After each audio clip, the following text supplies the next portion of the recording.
Okay, everyone, thanks all for joining. I'm going to kick this off now. I'm Electra. I'm the Chief Legal Officer at SimpleDocs.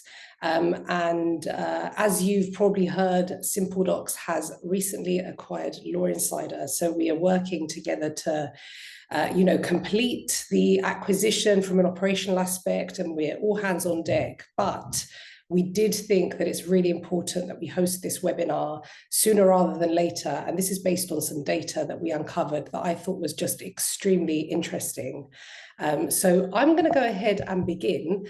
Today, just the standard stuff as usual. Please do drop any questions or comments in the chat or the Q&A at any time. We've got Dory in the background as usual, acting like the Wizard of Oz, who will be trying to, she'll be trying to field any questions that she can type out responses to. Otherwise, Dory will tell me when there's a question that she thinks I need to answer there and then. So please feel free to jump in. This is meant to be an interactive session. We will be sending a replay after the session. So if you can't stay for the whole webinar, don't worry, because you'll get a replay. And if you have colleagues that you think might benefit from this, you will have the replay so that you can send it to them afterwards. Just on the questions thing, I want to say that we've built a really amazing and nurturing community through Law Insider and now SimpleDocs, and we get daily questions about not just our tools, but the ways of working in a world that is so rapidly changing. So please don't feel like any questions that you ask are silly. Those questions will probably help others understand things that are maybe opaque. I'm in this stuff every single day, so maybe I'm saying things in a way that isn't fully understandable or clear to you. Please do call me out and let me know if there's something that you want me to elaborate on. This is meant to be an educational session with really practical advice on how to prompt better to get more valuable output from your AI tools. And finally, you will have an opportunity to try this yourself. Because this is such a nascent area and lawyers are upskilling very quickly, we want to be able to give the opportunity to try a legal specific tool. So we will be offering you a free trial at the end of this session, and we'll be giving you instructions on how you can get in touch in order for us to give you a free trial of Simple AI, our word add-in, which you can then go ahead and use and practice your prompting skills, which you will be much better at the end of this webinar, I hope. I just said this. So yes, you will be offered a 30-day free trial on Simple AI. Simple AI is a word add-in. You can download it. It works on Microsoft Word. Through the tool that we're offering, the word add-in, you are able both to prompt in order to ask your contract questions and figure out, things that are in the agreement that might be hidden or you just want to uncover really quickly. I'm going to show you a bit more about that in a minute, but you will also be able to build out playbooks. So there's kind of prompting on one level whereby you're interacting with an AI tool like Simple AI or the Law Insider word add-in, which by the way are one and the same. So you will be able to interact with the tool in order to ask it questions, but you're also going to be able to go that level deeper where you're embedding your systems knowledge into the tool in order to build playbooks so that your contract reviews are completely aligned with your preferences. And I'm going to go through all of this in a bit more detail as we go along today. Okay, so here's what we're covering. So firstly, we want to look at where prompts go wrong. Lots of lawyers are using AI, but we're not getting the outputs that we want. You can see frustration being voiced on mediums like LinkedIn. People are having conversations at events around how there is frustration around AI. But the purpose of this today is to empower you, because AI is almost, they say garbage in, garbage out. That's, something that's maybe an overused phrase, but fundamentally, the way that you interact with your AI tools will have a direct impact on the output that you get from those tools and the quality of that output. So this is to say that you are in control. There are frameworks that you can use that will allow you to prompt more effectively and build repeatable frameworks depending on what it is that you're using AI for. I'm going to show you how to apply those to real legal tasks, and I'm going to leave you with tools that you can use going forward so that you can get better better outcomes, outputs, results, and build a better relationship with AI, because it is transformational. And the more you get to use it, and the more you get to build on your skills when it comes to interacting with AI tools, the better the results. And I've seen this in myself, because I started using tools like ChatGPT, general purpose tools, when they first came out. I was amazed at their power, and I've always been super interested in tech. Well, I must be, because I'm in it. But I've seen the difference between then and how I used it when it first came out, and how I'm using it now. And, you know, the length of my prompts, the detail that I give my prompts, and the outputs that I can get are just incredibly more powerful, not just because the models are much more powerful now, but also I've now learned how to speak to them in a way that's going to give me what I need. So it's definitely doable. But before we crack on with the meaty content, we're just going to launch a poll to understand more about how good you think you are at getting AI to do what you need it to. So are you an expert? Are you able to guide it like a junior lawyer? Are you pretty good? Sometimes it's good, sometimes it wanders. You're still learning, or you're struggling. So I'd love to find out where you stand today.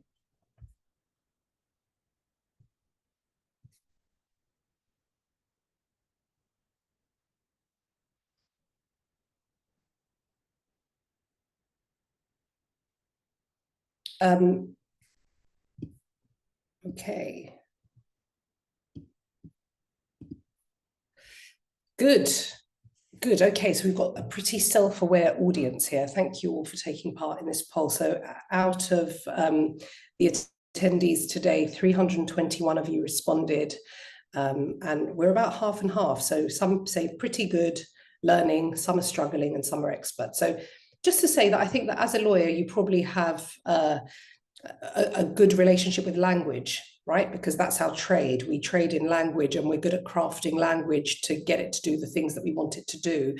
We have a step ahead when it comes to other professions, potentially, because we are so aware of how deliberate language can have different outcomes. So I think we're all really well placed to get very good at prompting. So AI is not magic. It's instruction, and it's everywhere, but lots of people are reporting that they're not getting reliable results. So the difference between a weak answer and a great answer does come down to your prompt. AI tools are really powerful, but they're so powerful and clever that if you leave them any room for interpretation, and if you're not explicit with what you're asking them to do, they will make it up. And that results in getting inconsistent results. And that's problematic, because you feel like you can't rely on it. It also will try to, the way that AI is designed is so that it gives you quick time to value. So you ask it a question, it responds, even if it didn't fully understand the question. And the way tools like ChatGPT do this, because we've been trying to figure out how we're going to help our customers get what they need out of our tools, we're looking at how other kind of more broadly used tools are doing it. And we see companies like ChatGPT, and what they do is they just spit an answer out, and then at the end of the answer, they'll say, do you also want me to do this? And that's firstly a way to keep you engaged, but secondly, it's trying to refine its understanding of what you actually want from it in order to give you what you need. But you know, that leads to a lot of iteration in some instances. So the clearer you are up front, the better the response that you'll get, and that's an obvious thing to say.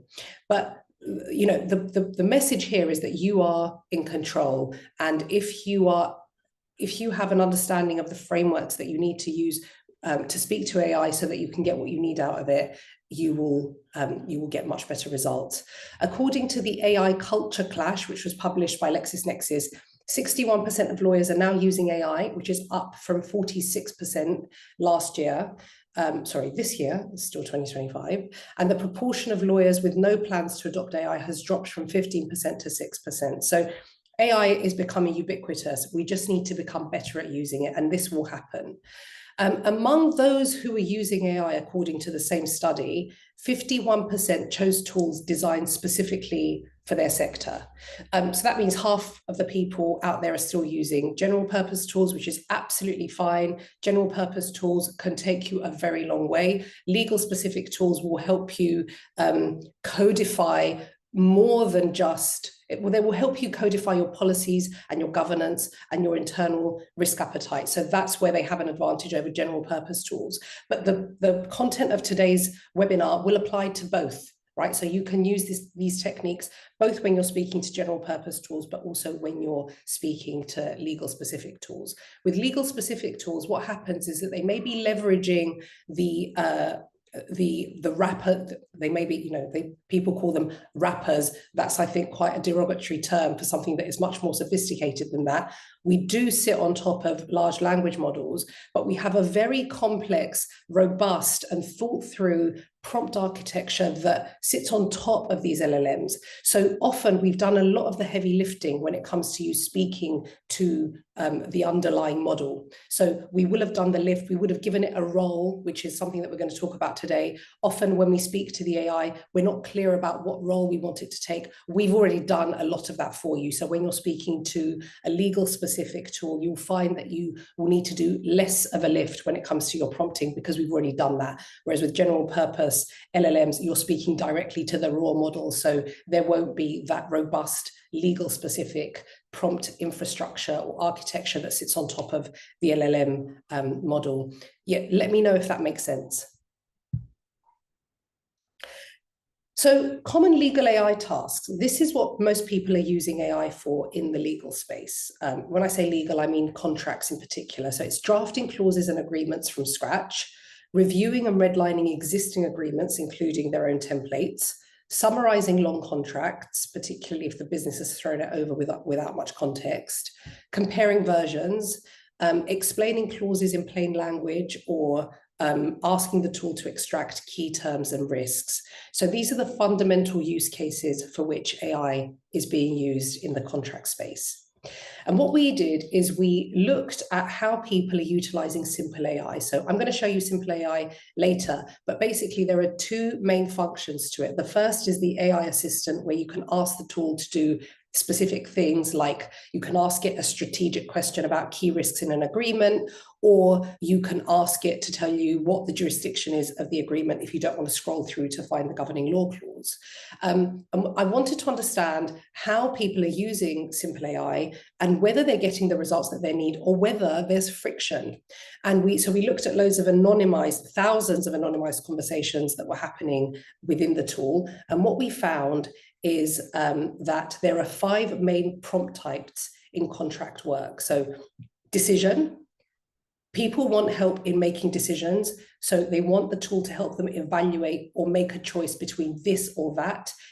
What's most favorable to the customer? What's the highest risk to the vendor? So they're asking the tool to help them evaluate or choose what they want it to do.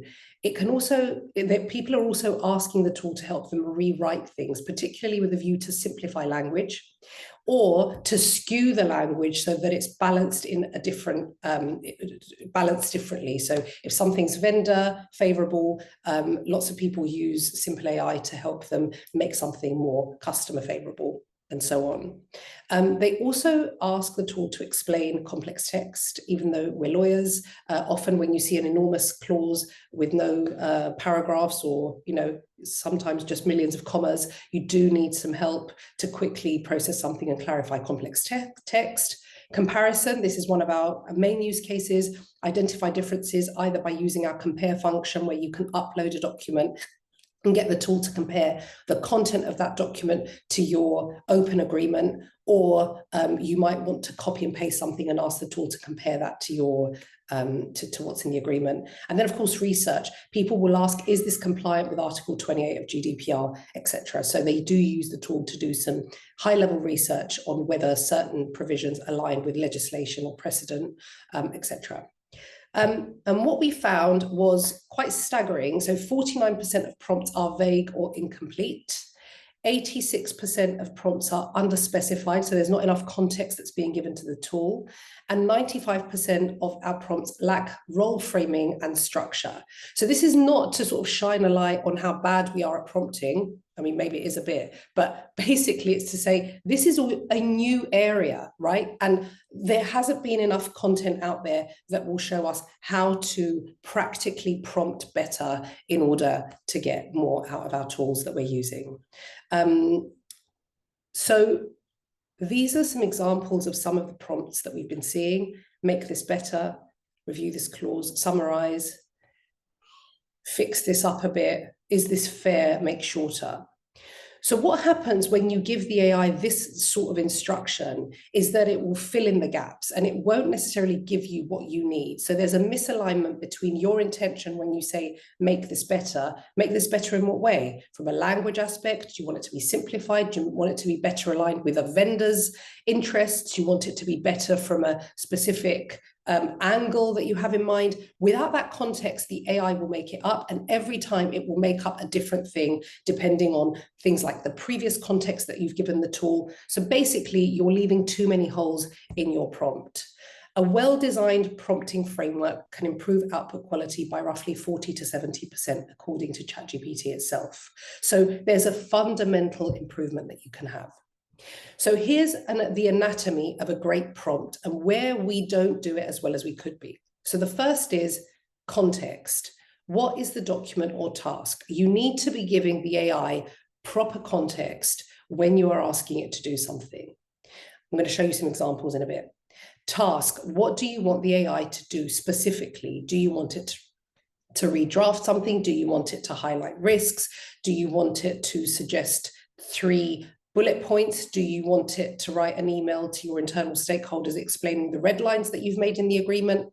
What exactly do you want the AI to do? Things like make it better are just not specific enough. Perspective, this is something that often lacks. So whose point of view do you want the AI to take? So this is where you role frame. You should be telling the AI who you are. Are you the customer? Are you the vendor? Are you the leaseholder? Are you the landlord? Are you the employer? Depending on your point of view, the AI will behave very differently. So you need to be telling it who you are and how you want it to behave. And then the format. So often we won't even tell the AI what format we want. Do we want a table? Do we want bullet points? Do we want an email? Do we want the language to be, sorry, that's the next one, tone. But do we want, what's the format that we want the output in? And finally, what's the tone of voice? Is this an email to your external to your counterparty? Is this an email to your internal stakeholders? What kind of tone do you want the AI to take? And how do you want it to structure the output? So as an example, review this termination clause from the buyer's perspective, highlight risks, and suggest 2 concise revisions in bullet points.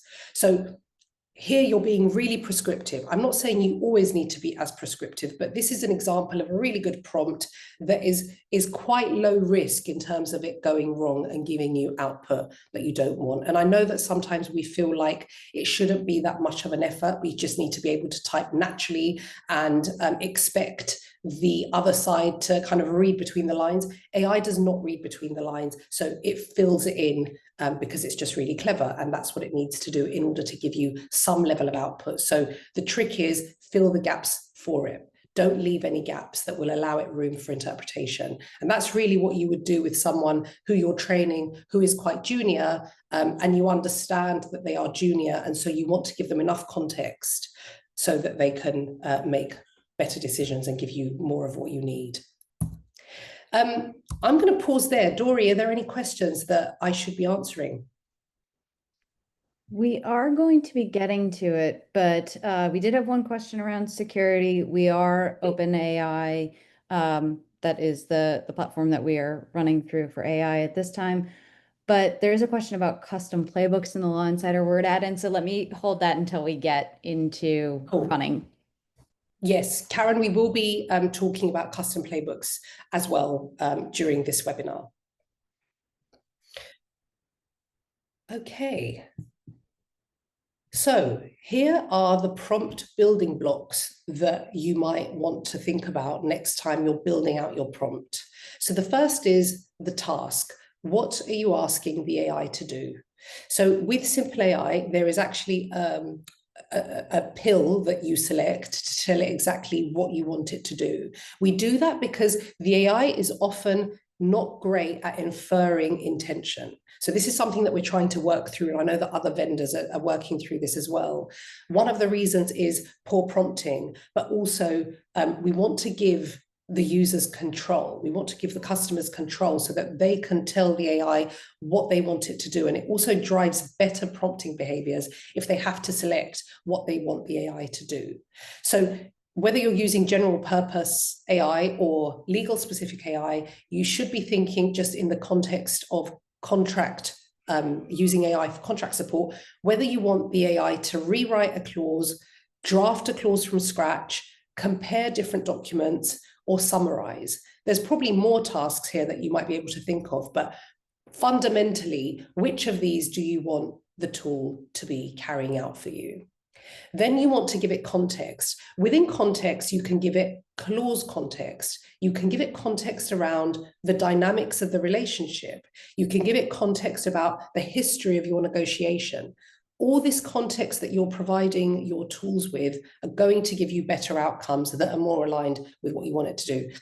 So it might take longer, it will take longer for you to put the prompt in, but again, you're front loading the effort because that effort you put into the initial prompt is going to save you a load of iteration thereafter. And often, I don't know if you find this, but I do, when I'm using AI, if I go wrong with my first prompt, the AI sometimes just takes a path that is really hard to come back from. And I often have to just start a new chat. So think about that, the fact that you might be duplicating your effort if you're not putting the time in at the beginning to really explain to the AI what you want it to do. Then you want to give it perspective. So this is called role framing in more traditional AI prompting frameworks. You want to tell it, are you the buyer, the seller? Are you neutral? Are you just, are you just doing some research here? What are you trying to achieve and from whose point of view? So depending on that, the AI will give you different results. Format, again, I mean, as lawyers, we spend an inordinate amount of time doing admin, and AI will get better at that. At the moment, it's actually not great at doing a load of administrative tasks, particularly in Word documents. Word documents are just much more complicated than I ever thought. I'm learning all of this as I get deeper into the product. But a Word document is actually very difficult to structure from a formatting perspective. So AI doesn't do amazingly. So when you want it to give you an output, tell it what you want so that it can do it from the outset. And then what tone of voice do you want it to take? Do you want it to be formal, plain? Do you want it to help you build an argument so that you can persuade the other side? Give it all of this information, and all of this will yield better results. Here's a prompt formula that you can use to take this forward actionably. So the verb, what do you want this tool to do? The object, what are you doing it on? What's the task at hand? What's the thing that you're working on? Is it a clause? Is it a contract? Is it an email? Is it a memo? What's the purpose? What do you want from the tool? Is it because you're trying to negotiate this agreement? Are you trying to communicate something internally, externally? And then finally, what constraints or format do you have that you want to tell the AI to produce the results from? So if your prompt doesn't hit all four of these, you will usually get a half-baked answer. Here's that in practice. So verb, summarize this clause for a client-facing memo in 3 bullets. Compare this contract to a market standard SaaS MSA and highlight key risks. Rewrite this indemnity clause to be more buyer-friendly and concise. So you see here, you're hitting these 4 elements of the formula, which will give you what you need, more than just saying, make this better. Write an email internally about this contract. If you're vague, you can't expect the AI to be reliable or consistent. Anatomy of a weak prompt looks a bit like this. You can dump clause text in with no instruction. We see this a lot. So people will literally just copy and paste a clause and put it in the AI, and you're not giving it an instruction. The AI will then make something up. It will try and help you. It's trying to be helpful, but it's not, it's really like, what are the chances that you're going to get what you want out of that? Vague verbs, no structure, no role, no format. The AI, again, will just do what it wants. You're going to say that it hallucinated, maybe, but you haven't given it enough context. Multiple questions in one prompt. This we see a lot, and we also see it when people are building out their playbooks. They expect the AI to do too much. And so because the AI doesn't know what to prioritize, again, it just prioritizes what it thinks is important based on its prior knowledge, context, and consumption of the internet. So you need to tell it what you want it to do in a much more granular fashion. So whereas if you have a human being that you're talking to, you might ask them to do 3 things in one sentence. When you do that with the AI and you're not structuring your requests one by one, the AI will prioritize one thing and it will go away and it will give you something that's more skewed from one perspective than the other. It won't give equal value to all your asks. It might even ignore one of your asks if it doesn't see how it correlates to the other asks. So it's best that you ask the AI to do things one thing at a time.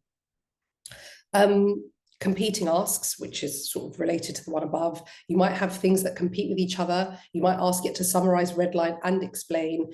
It will only want to do one of those at a time. So again, it will prefer one over the other, and you won't always get the same sort of output, or where the objective is unclear. So if the AI can't tell what you actually want, it will make it up.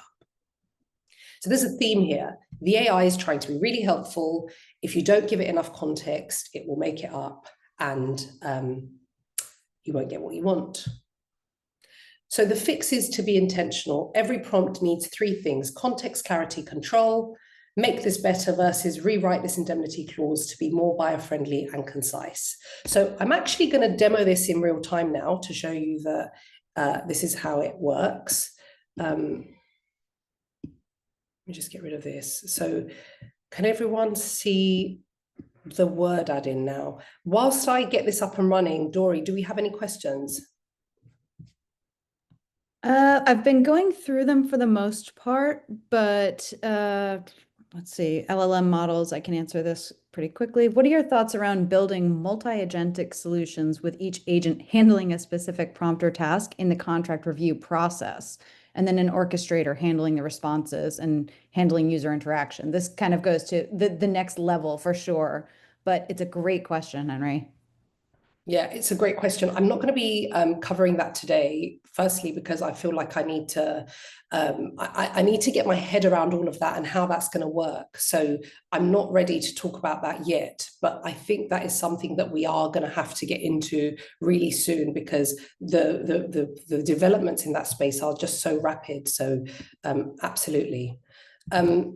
So I'm going to use this software as a service agreement. This was drafted with GPT, so it's not going to be great, but it will be good for the purposes of this demo. I'm just going to say, is the liability clause okay? So let's see what the AI does.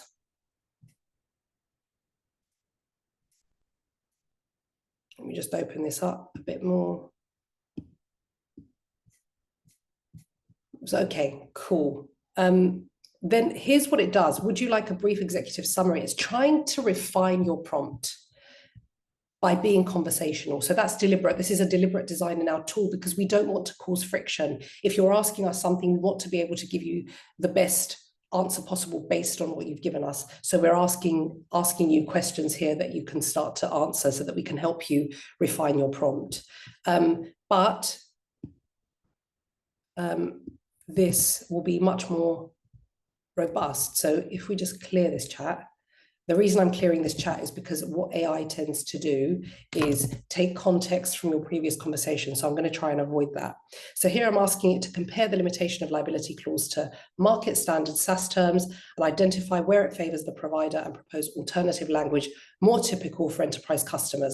So as you can see, this is a much more robust prompt that will give us a different type of response, which, as you'll see, is much more robust, much more complete here. So see the difference between asking it something very high level and then how it can be a much more strategic partner to you if you're being more pointy with your questions. So let's try another example. So let's ask it to summarize the termination clause.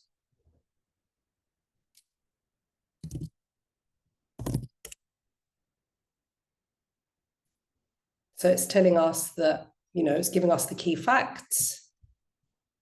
And then it's asking me if I'd like a brief executive summary of the cited provisions or the practical implications. So it's trying to guess, like, is this what you're looking for?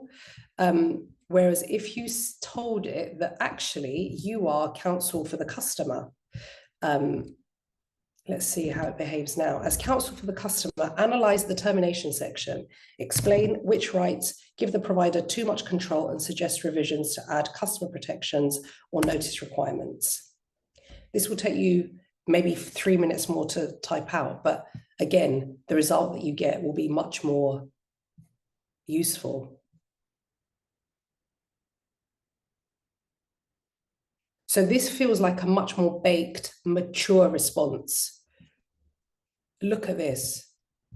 This can be so helpful because you can now hit redline and get it to make all the changes. Again, it's giving you a comparison. I'm going to do one last example, and then this is actually a real prompt that we got. Does the privacy clause seem fine?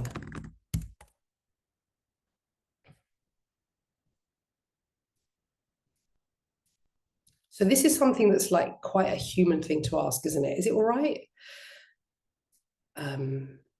So it's like, yes, I think it's basic level of protection, it's fine, but it's not really giving you anything that you can then use or that you can kind of leverage to defend or argue against.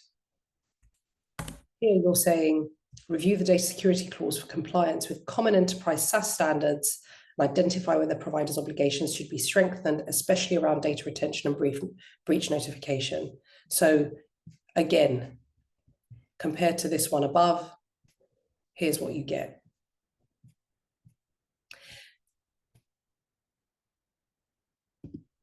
Okay, any questions? I'm seeing some questions ping off.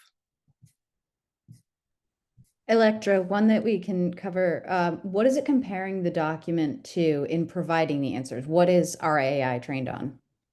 So we sit on top of OpenAI, so it's leveraging the power of that LLM, but we also sit on top of the Law Insider database. So particularly when you're drafting agreements, you will see that in practice, not agreements, sorry, clauses. So if you say draft a non-solicitation clause, firstly, what it will do is it will draft a non-solicitation clause that uses language consistent with the agreement. So here, agreement is capitalized, party is capitalized. This is because it will use the terms in the agreement, which of course creates efficiencies because you're not having to retrofit anything that you've pulled from another agreement into yours to make the terms consistent. So that's one thing. That's fully LLM driven. And of course, we have our product architecture on top, which tells it to do that.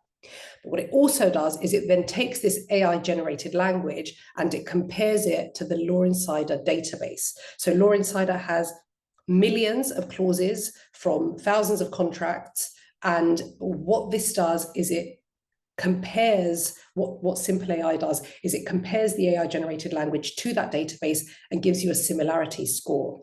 So you know that this is not totally random language because the score is high. So if you were to insert new AI generated language into the agreement, you're doing so with confidence that A, the AI has not hallucinated because it's benchmarking that AI generated language against precedent from thousands of contracts across the board. And also, if you wanted to dig deeper, you could go see all, and that will take you to the snippets or the clauses that come from the agreements that the AI has used to benchmark the AI generated agreement. And you can go as deep as you like, you can go into it, and you can see what the agreement actually says. And if you wanted to do research, you can go ahead and do that. Thank you. One other question that a couple of people have said that they've had similar difficulties is, I've experienced difficulty having AI review a Word document and create a redlined version of that document in Word based upon my prompt. I sometimes get a list of proposed changes or a description of suggested insertions and deletions as opposed to an actual Word document with the redline changes. I then have to transpose the recommended changes. It's very frustrating. Are there any recommendations for this here?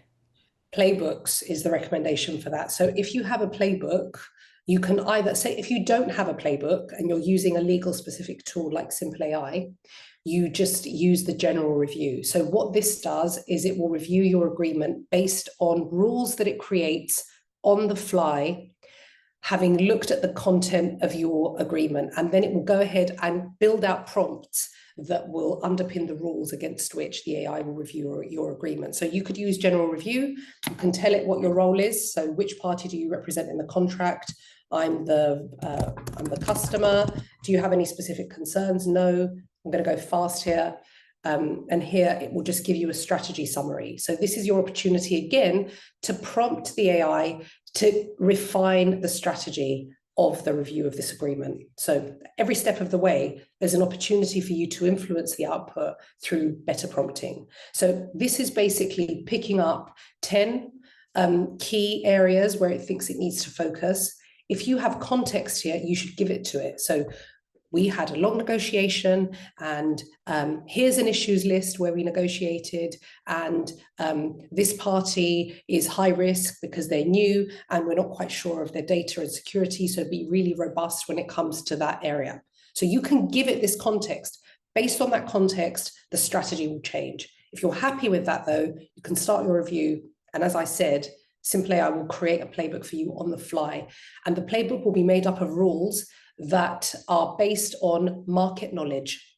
So it will look at the market, it will look at other agreements, and it will kind of benchmark what's standard, and then it will create rules that allow you to review this agreement against what it thinks is standard. Again, the more context you give it, the more aligned the rules that it creates will be to your preferences. So here you might see no termination for convenience. So these are all suggestions for brand new language. Let me show you how to transpose changes directly into the document. So here it's saying data protection compliance is missing. And so if you wanted to make the change, you just go apply, and it makes the change directly in the agreement. So it's hard to get ChatGPT to do this in a way that is consistent. So legal specific tools are better at that.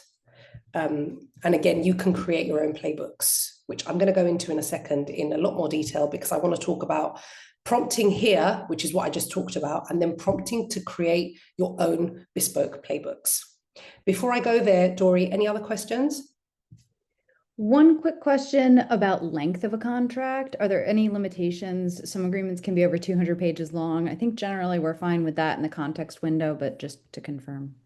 We are fine, but the longer the agreement, the more robust your playbook should be. So I'm assuming that if you're reviewing a 200-page agreement, unless it's a third-party agreement, and if it's a third-party agreement and you have a playbook for it, then that's amazing. If you don't and you just want to use general review, you might not get absolutely everything you need covered, and that's again where you need to give it as much context as possible. But the length of the agreement as such should not be problematic, because it's designed to review legal agreements of huge length.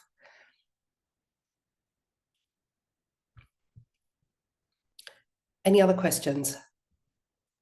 There's a lot in here. I'm sorry if I'm cherry picking a few questions for anybody. Going back quickly to the Law Insider Index score, I know you went over how that's calculated, but is that based on the text similarity, legal meaning?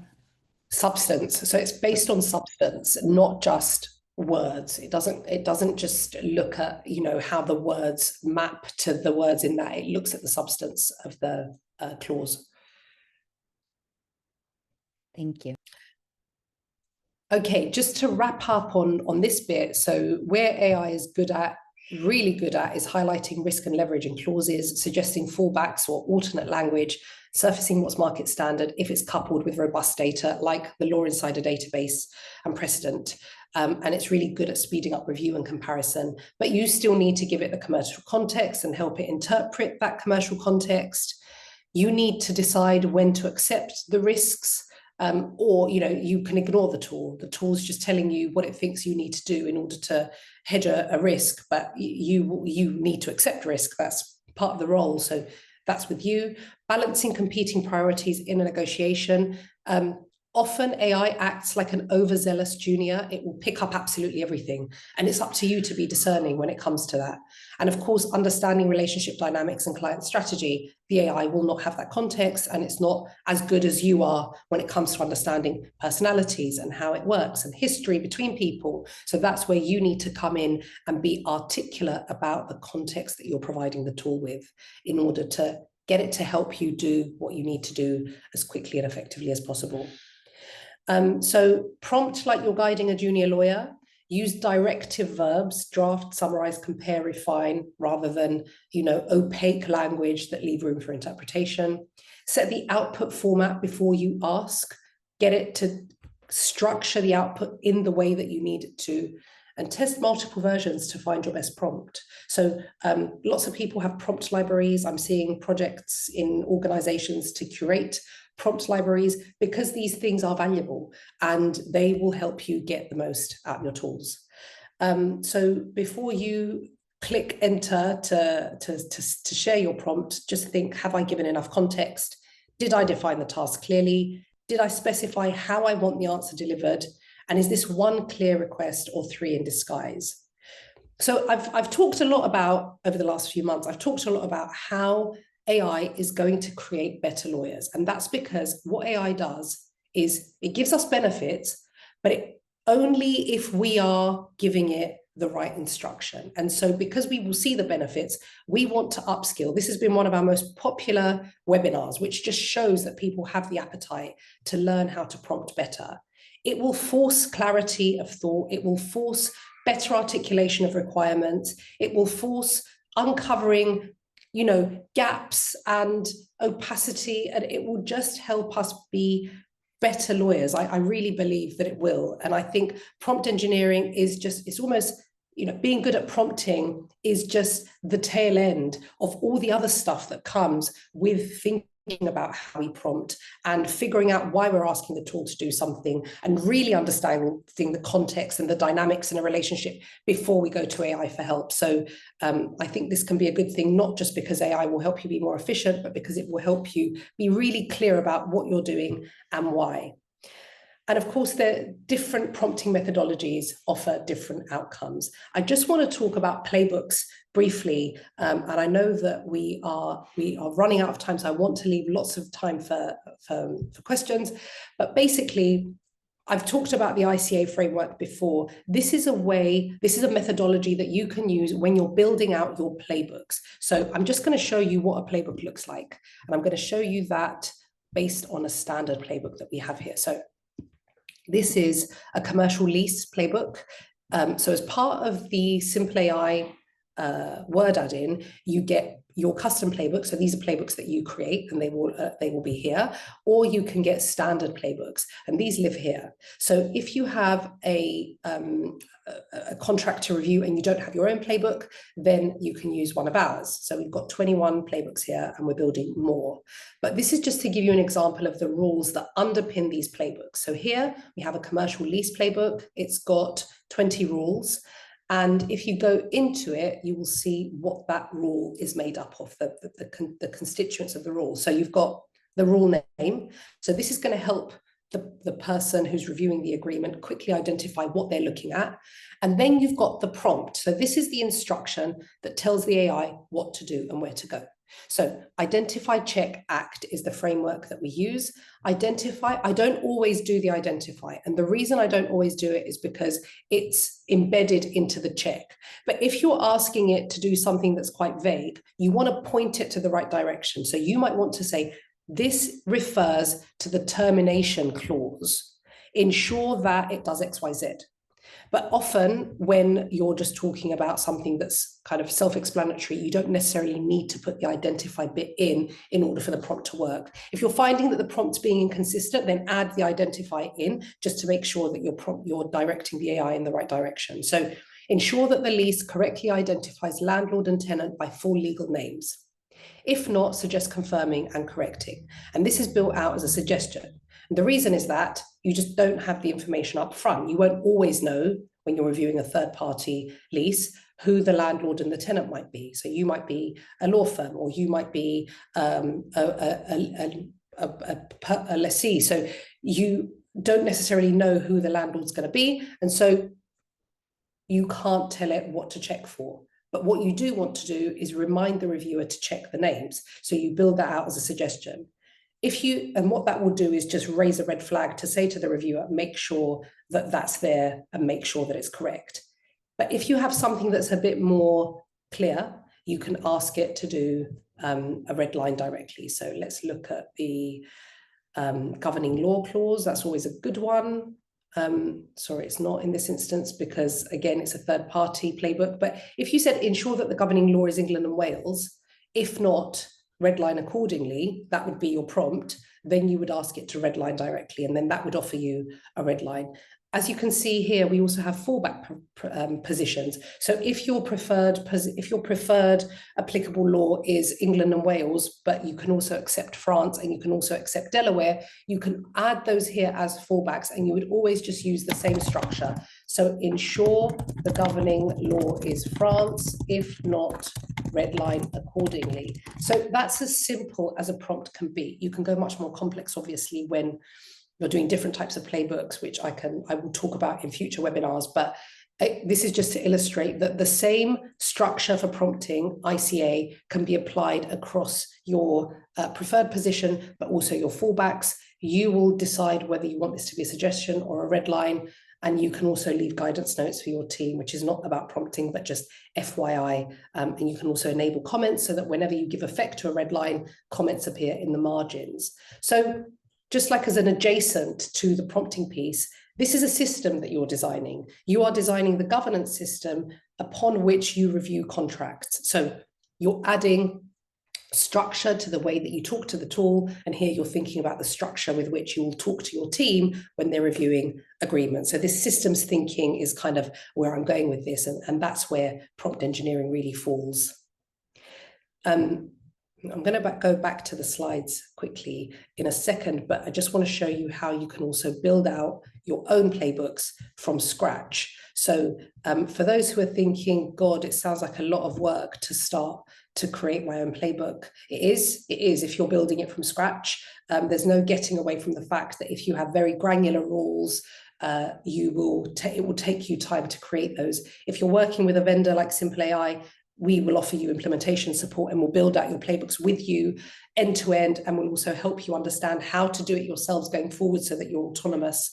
But to get a head start, you can use the tool to build out your prompts for you and get to kind of 80% before you have to do the final bit. So here you can ask the tool to do from current document, tell it it's a SaaS agreement and what the agreement type is, and then you will ask it to go ahead and create your playbook for you. And what this does is that it will use AI. So it will use AI to build out your playbook creation summary. Again, here you can prompt it to tell it that you agree with the strategy or you want it to take a slightly different direction. And then from there, when you're happy, you can generate the playbook. And what this does, it will review every provision in the agreement line by line and pull out the principles that underpin that provision and turn those into rules. So if this is your template SaaS agreement, you can use this to create a playbook that you will then use to review third-party agreements. So it's almost like, I know that a lot of people will review a third-party agreement and have their template open so that they can compare. This is exactly what this is doing, but you would still need to tweak it to make sure that it works as you wish. We have 10 minutes remaining, so I do want to leave time for questions. I'm going to let that do its thing while I look at some questions here. Can individual lawyers subscribe to this? Absolutely. Please reach out and we will help you do that. As I said earlier, we will be offering you a free trial. So Dory, whilst I look at questions, could you drop the link for how people can ask for a free trial here, please? All you need to do is type free trial into the chat and we will make sure that we reach out directly to you. Give us hope, sometime today, but we will reach out. There you go. Thank you. Okay, Dory, are there any questions? You've been looking at this probably longer than I. There are a couple.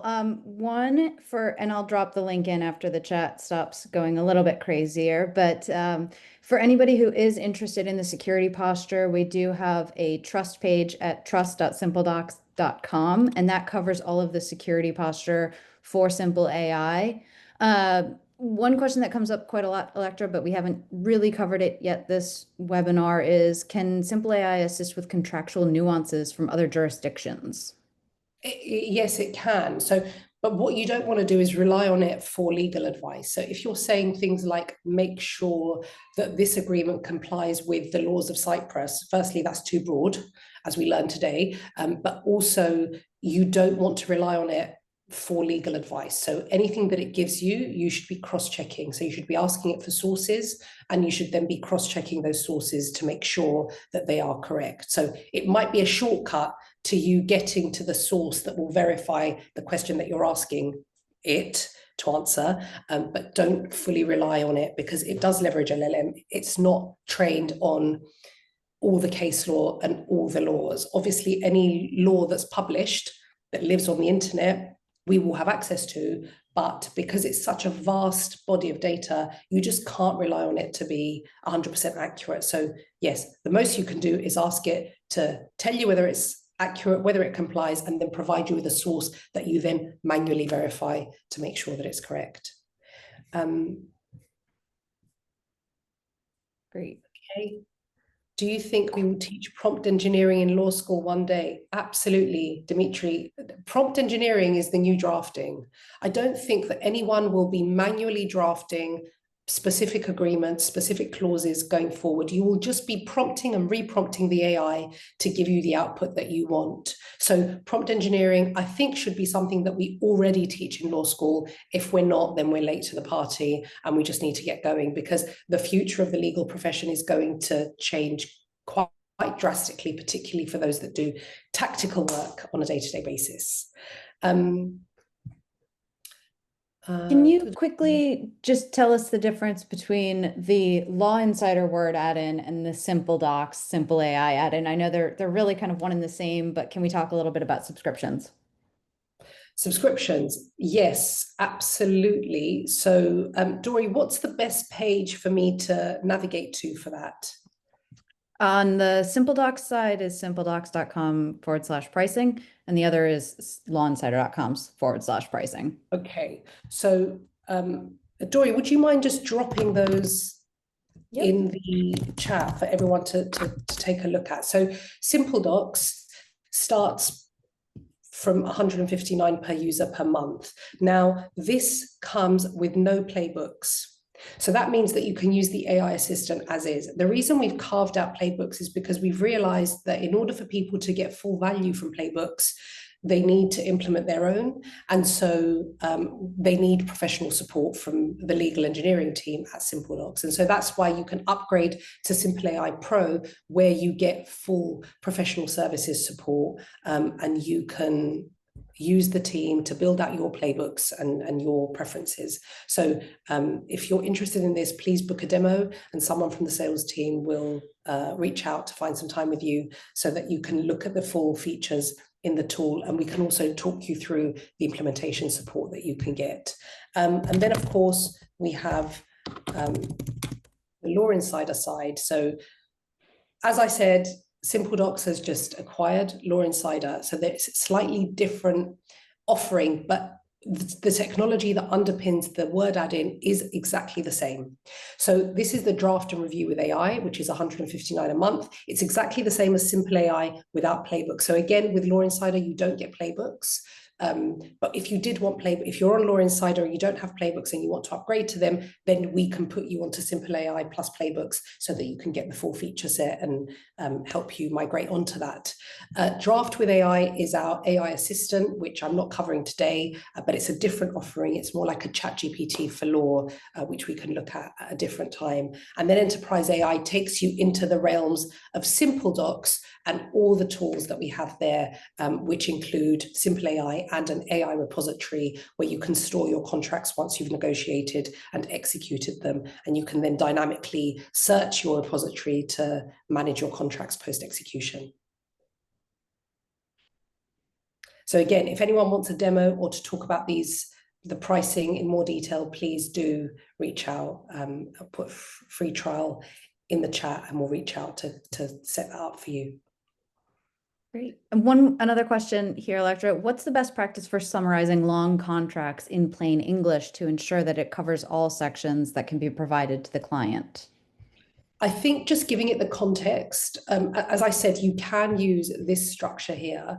And also, Dory, we do have a prompts library that we will be circulating after this call. So that use case exists in the prompts library. Sorry, I should have mentioned this earlier, but we will be circulating an ebook after this webinar, along with the recording, that gives you lots of different prompts that you can use, both in Simple AI's AI assistant, but also in more general purpose LLM tools, so that you can sort of get closer to the output that you want without putting in the effort of typing out your prompt.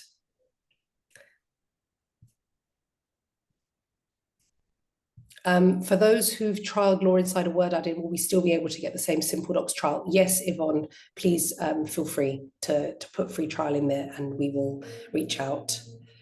Okay, seeing lots of AI. Good. Okay, I hope that was helpful information. We are designing the rest of our webinars for the rest of the year.